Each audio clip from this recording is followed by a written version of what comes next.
안녕하세요. 책 읽어주는 여자 부키입니다. 오랜만에 찾아뵙죠. 오늘은 2019년 노벨문학상 수상작가 페터 한트게의 긴 이별을 위한 짧은 편지 가지고 왔는데요.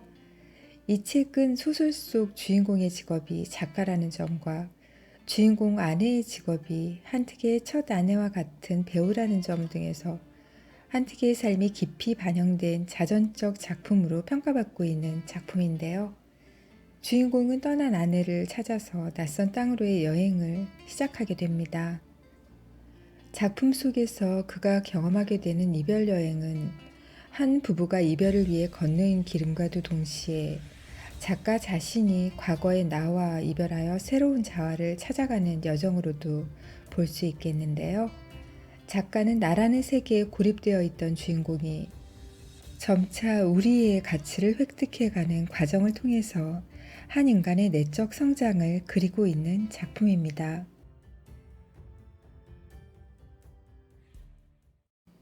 따사롭긴 하지만 흐렸던 어느 아침, 그들이 문 밖으로 나서려고 할 때 길을 떠나기에 더없이 좋은 날이군요 하고 이플란트가 말을 꺼냈다.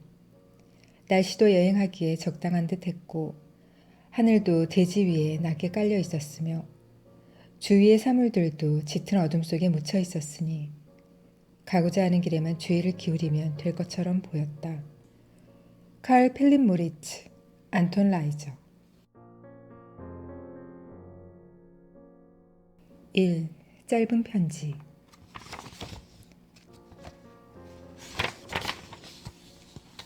제퍼슨가는 프로비던스에 있는 한적한 거리다. 이 거리는 상업지역을 끼고 이어지다가 노리치가로 불리는 도시 남쪽에 이르러서는 뉴욕 방향으로 빠지는 출구도로로 이어진다. 제퍼슨가를 따라 여기저기 가다 보면 너도 밤나무와 단풍나무가 서 있는 작은 광장들을 만나게 된다.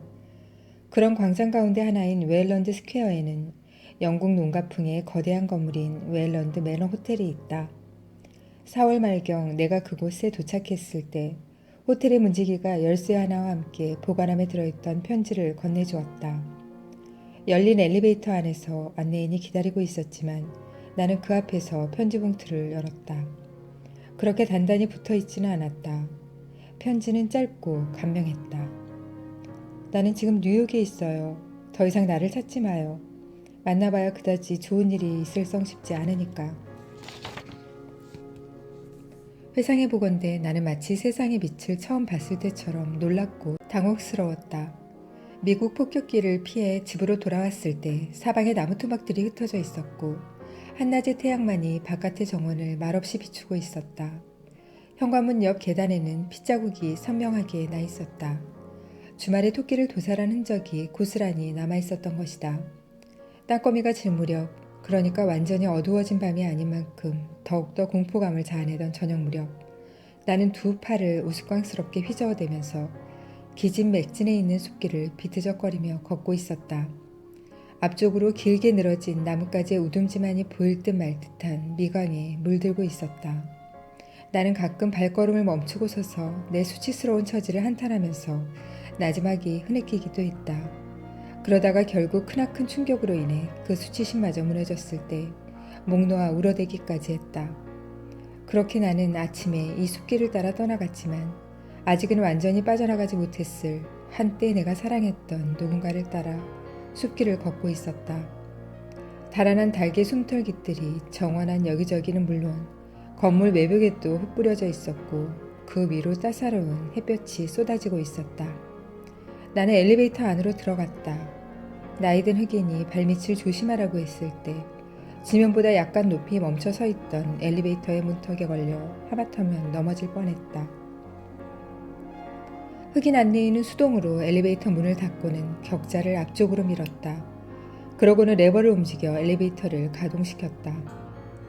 승객용 엘리베이터 옆으로 화물용 엘리베이터가 움직이고 있는 것이 분명했다.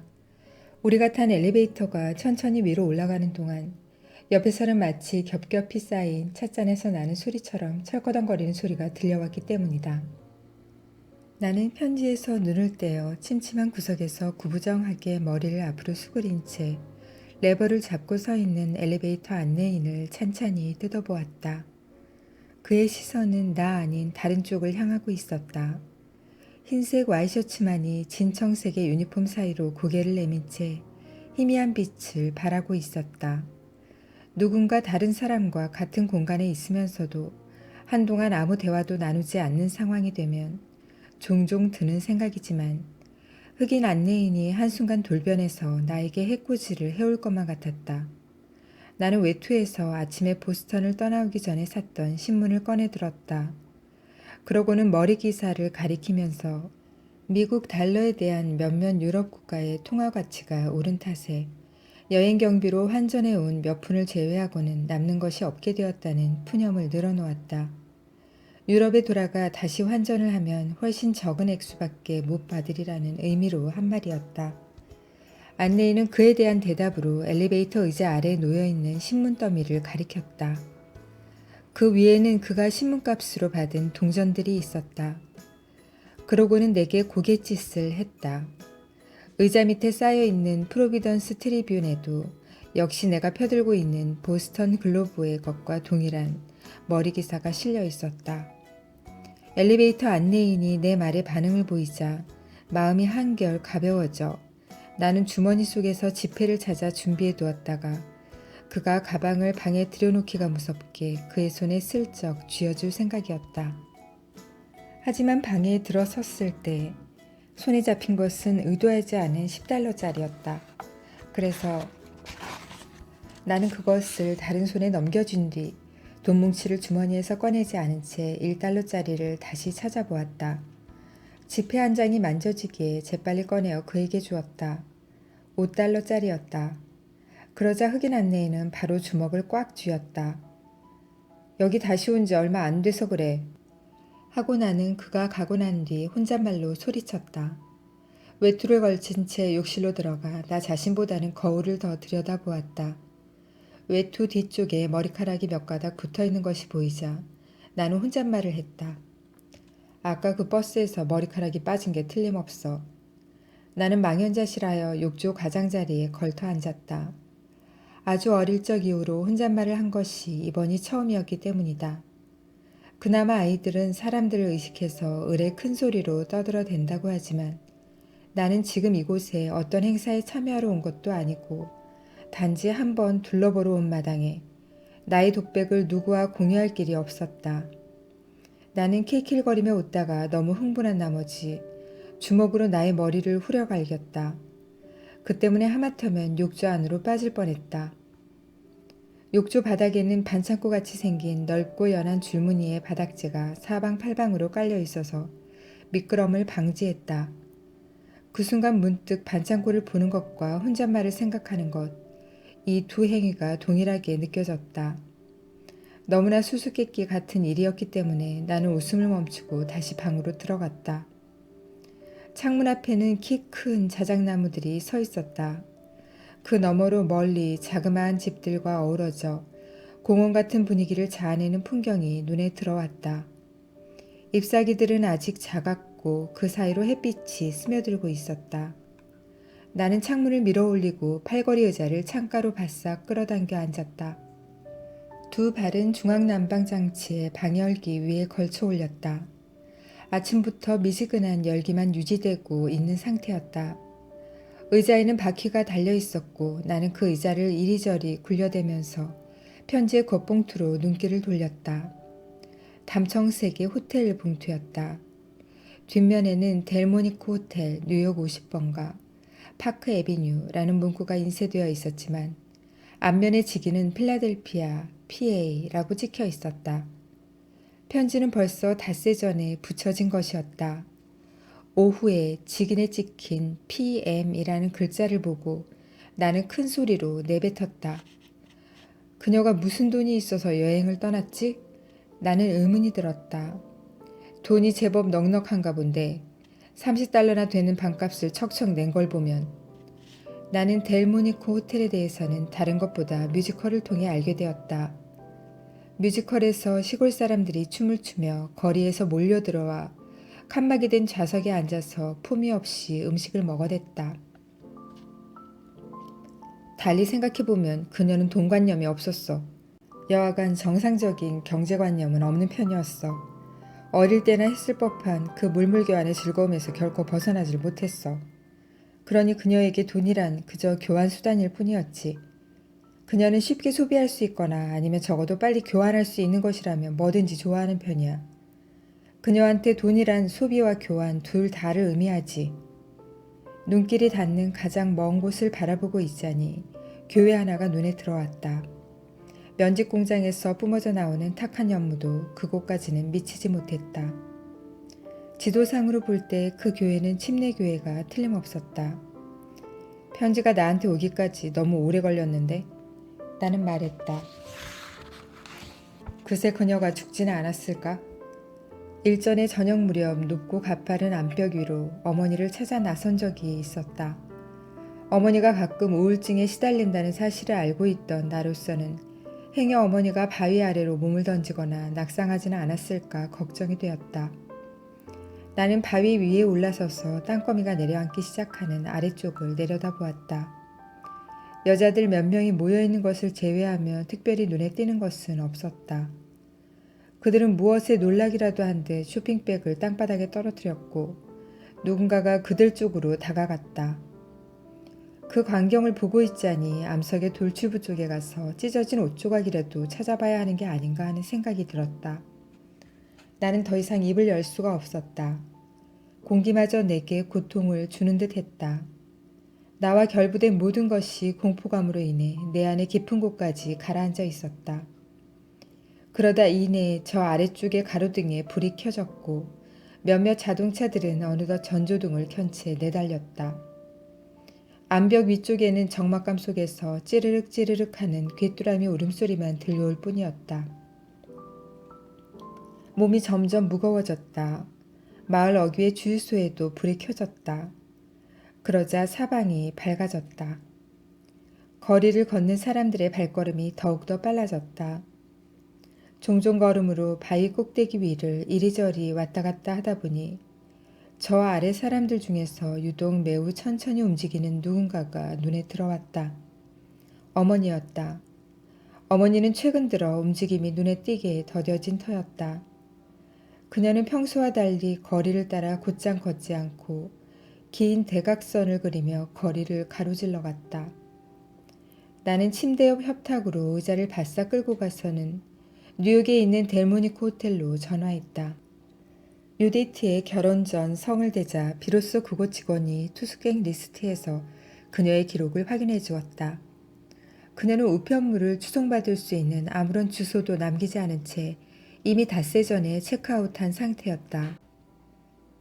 그런데 호텔 측이 그녀가 묵었던 방에서 사진기 한 대를 발견하고는 보관하고 있다며 그것을 유럽의 주소로 보내야 하는지 물어왔다. 나는 내일 뉴욕으로 가서 직접 가져가겠다고 대답했다. 그래요. 전화를 끊고 나서 나는 반복해서 말했다. 내가 그녀의 남편 되는 사람입니다. 또다시 혼자서 킥킥거리게 될까봐 재빨리 창가 쪽으로 의자를 끌고 갔다. 앉은 채 외투를 벗고는 여행자 수표를 세어보았다. 도난 사건이 비일비재하다는 소문을 익히 들어온 터라 오스트리아에서 현금 대신에 바꾸어 왔다. 은행 직원이 나중에 같은 환율로 환전해주겠다고 약속했지만 지금의 환율로 보아서는 그가 약속을 깬다 해도 너그럽게 봐줘야 할 판이었다. 3,000달러나 되는 돈을 여기서 어떻게 다 써버리지? 나는 자문해 보았다. 그러자니 문득 환전해온 이 많은 돈을 최대한 무의도식하면서 써버리고 싶다는 충동이 들었다. 나는 다시 한번 델모니코 호텔에 전화를 걸어 다음날 묵을 방 하나를 예약하려고 했다. 빈 방이 없다는 대답에 나는 호텔 직원에게 그렇다면 혹시 월도프 에스토리아 호텔에 방 하나를 알아봐 줄 수 있는지 부탁할까 했다. 하지만 이내 그만두고 F 스콧 피츠제럴드를 떠올리며 44번가에 있는 엘곤 퀸 호텔에 방 하나를 부탁했다. 그곳은 그가 자주 찾았던 호텔이었고 나는 얼마 전에 그의 작품을 읽은 적이 있었다. 마침 방 하나가 비어 있었다. 욕조에 물이 채워지는 동안 문득 유디트가 내 계좌에 남아있던 돈을 몽땅 빼갔을 수도 있다는 생각이 들었다. 그녀에게 정권을 주는 게 아니었어. 물론 이렇게 말하면서도 그다지 걱정하지는 않았다. 오히려 내심 즐거웠다. 앞으로 일이 어떻게 진행될지 호기심마저 잃었다. 하지만 그것도 순간이었다. 내가 그녀를 마지막으로 보았을 때, 그러니까 어느 날 오후, 그녀가 침대에 몸을 길게 뻗고 누운 채 더 이상 남의 말을 들을 형편이 아닌 상태에서 나를 물끄러미 바라보던 그때, 나는 그녀에게 다가가던 발걸음을 멈출 수밖에 없었다. 나로서도 딱히 그녀를 도와줄 방법이 더 이상 없었기 때문이다. 나는 욕조에 몸을 담그고는 피츠제럴드의 위대한 개츠비를 완독했다. 책의 내용은 한 남자가 만 한쪽에 위치한 집 한 채를 사서 사랑하는 여자가 다른 남자와 살고 있는 만 다른 쪽의 집에 매일 밤 불이 켜지는 것을 바라본다는 연애담이었다. 위대한 개츠비는 자기 감정에 충실했지만 그만큼 수치심도 느꼈다. 말하자면 여자의 사랑행위가 노골적이고 대담해질수록 개츠비도 더욱더 비겁하게 행동했다. 그래, 나는 말했다. 한편으로는 수치심이 들고 다른 한편으로는 적어도 유디트에 대한 나의 감정과 관련해서는 난 겁쟁이야. 나는 그녀 앞에서 속마음을 털어놓는 것을 늘 주저해왔지. 체질적이긴 하지만 그간 내가 보여왔던 부끄러움은 비록 그것이 그녀가 내 일거수일투족을 참지 못하리라는 나만의 생각에서 비롯되었다 해도 여하튼 일종의 소심함의 표현임이 분명해. 적어도 그것이 내 사랑의 감정을 드러내는 하나의 척도로서 작용하는 한 말이야. 위대한 개츠비는 단지 그를 사로잡는 사랑을 행하는 방식에서만 소극적이었어. 이를테면 그는 예의를 아는 인간이었지. 지금이라도 늦지 않았다면 나도 그처럼 정중하면서 동시에 막무가내로 행동하는 법을 좀 터득하고 싶다. 나는 물이 흘러넘치는데도 아랑곳하지 않고 그대로 욕조 안에 앉아 있었다. 물은 아주 천천히 빠졌다. 눈을 감고 몸을 뒤로 젖히자 찰방거리며 빠져나가는 물의 움직임으로 인해 나 자신이 점점 작아지면서 마침내 물속에 녹아 들어가는 느낌이 들었다. 욕조 안의 물이 다 빠져나가 한기가 느껴질 때에야 비로소 나는 정신을 가다듬고 자리에서 일어났다. 몸을 닦으면서 몸 아래쪽으로 시선을 가져갔다. 페니스를 움켜쥐고는 처음에는 수건을 이용해서 나중에는 맨손으로 자유행위를 하기 시작했다. 시간이 한참 흘렀다. 가끔 눈을 뜨고 욕탕의 우윳빛 창문 밖을 내다보았다. 자작나무 잎의 그림자들이 아래 위로 흔들렸다. 마침내 정액이 쏟아져 나오자 무릎이 저절로 꺾였다. 나는 재빨리 몸을 씻고는 욕조를 깨끗이 닦았다. 그러고는 옷을 입었다. 한동안 침대에 누워 있었다. 도통 아무런 생각도 할 수 없는 상태였다. 처음에는 잠시 고통스러웠지만 나중에는 차츰 마음이 편안해졌다. 잠은 오지 않았고 다만 넉나간 사람처럼 멍한 상태였다. 창밖에 조금 떨어진 곳에서 탁탁거리는 작은 소리가 간헐적으로 들려왔다. 그러고는 이내 학생들의 환호성과 외침이 뒤따랐다. 브라운 대학의 교정에서 학생들이 야구 경기를 하고 있었다. 나는 자리에서 일어나 호텔에 비치된 비누로 양말 몇 켤레를 빨고 로비로 걸어 내려갔다. 엘리베이터 안내인은 두 손으로 얼굴을 괴고 승강기 옆 보조의자에 앉아 있었다. 호텔 밖으로 나갔다. 바깥에는 어느덧 땅거미가 내려앉았다. 그곳에 차를 세워두고 서로 이야기를 주고받던 택시기사들이 내가 그 곁을 지나가자 행여 택시 탈 의향이 있는지 말을 걸어왔다. 한참을 걸어온 후 생각해보니 나는 그들의 물음에 대꾸는 물론이고 아무런 제스처도 보이지 않은 채 지나쳐왔고 그것을 은근히 즐겼음을 비로소 알게 되었다. 오늘 난 미국에서의 두 번째 날을 맞는 거야. 나는 말하면서 인도에서 도로로 내려가 걷다가 곧 다시 인도로 올라갔다. 내가 좀 변하긴 한 걸까? 그게 사실이든 아니든 개의치 않고 걸어가면서 처음에는 어깨 아래로 손목시계를 슬쩍슬쩍 내려다보다가 감질이 나서 나중에는 정면으로 똑바로 쳐다보았다. 내게는 책에서 읽었던 것을 그대로 따라해보고 싶은 욕망이 일 때가 있는데 이번에는 위대한 개츠비가 그 대상이었다. 나는 지금 이 순간 내게 변화를 독려했다. 지금까지의 나와는 다른 내가 되고 싶은 충동적 욕구가 불현듯 솟구쳐 올랐다. 위대한 개츠비가 나의 입장이라면 느꼈을 감정들을 지금 나는 어떤 식으로 표출할 것이며 내 상황에서 또 어떻게 이용할 것인가를 심사숙고해 보았다. 그것은 다정함과 관심 어린 배려, 명랑함과 행복감 등과 같은 감정들이었다. 그러한 감정들이 두려움과 공포감에 젖은 나의 기질을 영원히 사라지게 할 수 있으리라는 생각이 들었다. 그러한 감정들을 이용하지 못할 것도 없으며 그럴 경우 다시는 공포감에 움츠러드는 일도 없을 것이다. 하지만 정작 내가 다른 사람으로 변할 수 있음을 보여줄 수 있는 상황은 어디에 있는가? 적어도 당분간은 옛날의 상황으로 돌아갈 수 없다.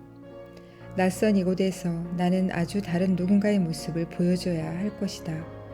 공공시설을 이용하고 도로를 활보하고 버스를 타고 호텔에서 생활하고 높은 의자에 즐겨 걸터앉는 그런 인물. 하루아침에 그런 인물이 될 능력이 내게는 아직 없다. 게다가 나 스스로 그렇게 되기를 원하지 않는다. 그럴 경우 불가피하게 일종의 가장행위를 해야 하기 때문이었다. 타인에게 인정받기 위해 어딜 가나 본 모습을 숨기려는 강박관념을 나는 마침내 벗어버렸다고 생각했다. 그럼에도 주어진 상황과 환경에 주의를 기울이고 민감하게 반응하는 것은 여전히 어쩔 수 없는 노릇이었다. 이를테면 인도를 걷다가 마주오는 사람이 있으면 재빨리 옆으로 피하면서 억지로 표정을 바꾼 채 본래의 내 모습에서는 찾아볼 수 없는 불쾌한 인상을 지어 보였다. 제퍼슨가를 따라 계속 걸어 내려가는 동안 무의식 중에 문득 유디트가 떠올랐지만 숨을 내쉬면서 몇 발짝 더 걷다 보니 언제 그랬냐는 듯 다시 그녀에 대한 생각이 가셨다. 그렇지만 이내 의식 속에 황량함이 몰려들더니 오금이 저려올 정도로 강한 분노의 불길이 치밀어 올랐다. 흡사 사리에 버금가는 것이었다. 그도 그럴 것이 나는 그녀가 나는 물론이고 나 아닌 그 누군가에게도 불행의 씨앗이 되도록 그냥 내버려 둘 수는 없었기 때문이다. 나는 몇 개의 골목길을 따라 걸었다. 어느덧 가로등이 불빛을 밝혔고 하늘은 푸르게 빛났다. 나무 아래 목초들은 석양의 미광을 반사했다.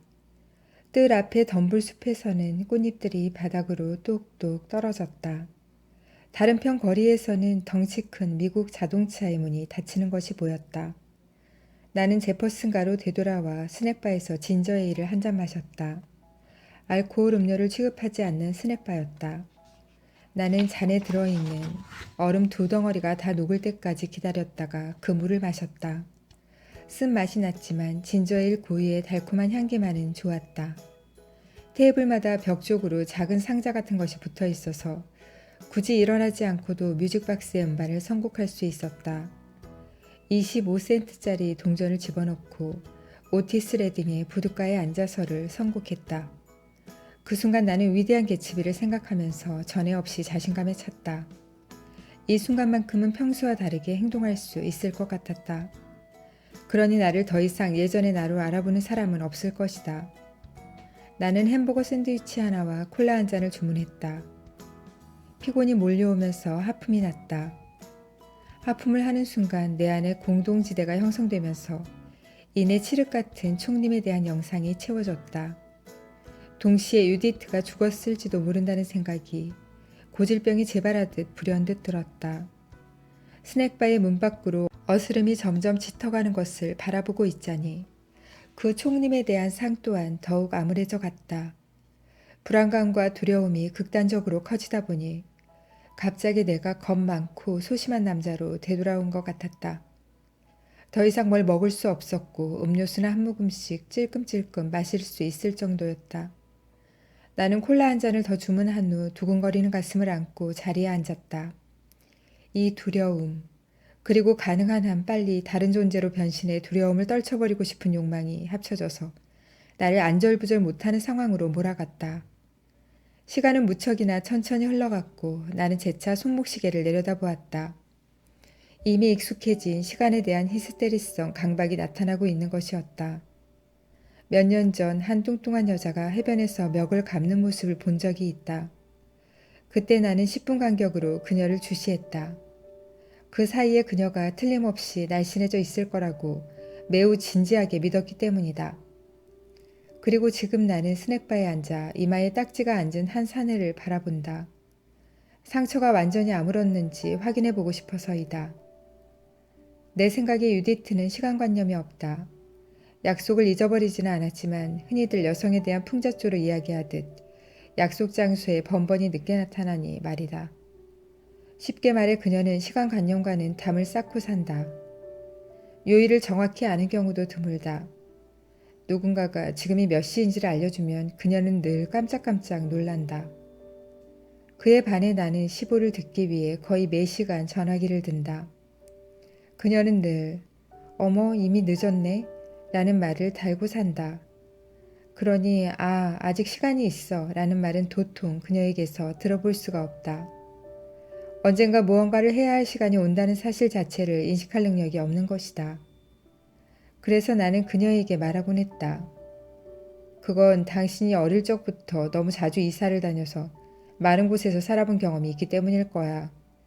그래서 전에 어디서 살았는지에 대해서는 대체로 잘 알면서도 언제 어디서 살았는지에 대해서는 도무지 아는 바가 없는 거지. 적어도 당신의 방향 감각은 나보다 훨씬 나은 편이야. 나는 길을 자주 헤매거든. 아니면 당신이 너무 일찍부터 정해진 근무 시간에 따라 일을 했기 때문일 수도 있어. 그렇다고 해도 나는 기본적으로 당신이 그토록 시간관념이 없는 것은 다른 사람에 대한 배려심이 없기 때문이라고 확신해. 그러면 그녀가 대답했다. 아니, 당신이 잘못 봤어. 나는 단지 나 자신에 대한 배려심이 없을 뿐이야. 게다가 당신은 돈관념도 없잖아. 하고 내가 말하면 아니, 숫자 개념이 없을 뿐이야. 라는 대답이 돌아왔다. 당신은 방향 감각도 엉망이야. 나는 계속해서 말을 이었다. 저 위에 있는 집으로 간다고 해야 하는데 번번이 저 아래라고 하지. 그것뿐이야? 한참 전부터 집 밖에 나와 있었으면서도 자동차가 저 밖에 서 있다고 하기도 했어. 그리고 도시 아래쪽으로 차를 몰고 가면서도 도로가 북쪽을 향해 있다는 이유로 도시 위쪽으로 가고 있다고 우기곤 했지. 그러면서도 지금은 다른 한편으로 나의 지나친 시간관념이 외려 나의 발목을 잡는다는 생각이 들었다. 말하자면 자신에 대해 과도하리만치 세심하게 신경을 쓰다 보면 지금 내가 추구하는 느긋함이나 남에 대한 관용 같은 것들로부터 더욱더 멀어질 것 같았다. 나는 자리에서 일어났다. 기억이라는 것이 이렇게 우스꽝스러운 것이었다. 종이 쪽지를 집어들고 뚱한 모습으로 계산대로 걸어가서는 묵묵히 지폐를 꺼내 내밀었다. 그 순간만큼은 아무 말도 하고 싶지 않았다. 이 경우 굳이 나의 태도에 변화를 주지 않아도 된다고 생각하니 더더욱 만족스러웠다. 밖으로 막 나가려는 순간 방금 내가 온갖 개념들과 정의들 그리고 추상들을 떠올렸다는 생각이 들었다. 그러자 웃기지도 않는 강한 불쾌감이 일더니 발걸음을 멈추게 만들었다. 나는 애써 트림을 하려 했다. 콜라를 마신 게 도움이 되었다. 밖으로 나와 걷다 보니 짧은 머리에 뺨이 포동포동하고 허벅지가 두꺼운 한 학생이 무릎까지 오는 반바지를 입고 운동화를 신은 채 맞은편에서 다가오고 있었다. 긴장된 상태로 그를 주시하고 있었는데 너무 당황한 탓인지 문득 이런 생각이 들었다. 말하자면 누군가가 언젠가 이 한 인간에 대해 무언가를 일반화해서 말할 수도 있고 또 누군가는 그를 유형화해서 뭔가 다른 방식으로 살아가는 존재들을 대표하는 자로 만들어 버릴 수도 있다는 생각 말이다. 나는 본의 아니게 안녕? 이라고 말하고는 아무런 경계심 없이 그를 보았다. 그러자 그도 역시 대답을 해왔다. 그의 모습은 갑작스레 살아 움직이게 된 하나의 영상 그 자체였다. 지금은 알 수 있을 것 같다. 얼마 전부터 개별적인 인간들에 대한 이야기를 부쩍 읽고 싶어진 이유를 말이다. 그리고 스낵바의 계산대에 서 있던 여자는 또 어떤가. 머리 색깔은 발에 있었고 검은색 모근이 비죽이 나와 있었다. 게다가 그녀는 곁에 작은 미국 국기를 세워두었다. 그리고 또 뭐가 있었지? 이쯤 해두자. 내 기억 속에 그녀의 얼굴은 지금도 여전히 빛을 발하고 있으며 마치 성자상처럼 완고한 표정을 지어 보이고 있었다. 나는 그 뚱뚱한 학생을 한 번 더 유심히 살펴보았다. 셔츠 뒤쪽에는 그룹 캔드 히트의 리드싱어였던 앤 윌슨의 얼굴이 새겨져 있었다. 윌슨은 작고 땅땅한 체구의 젊은이였다. 텔레비전을 봐도 확연히 보이듯이 여드름 투성이에다 안경을 쓰고 있었다.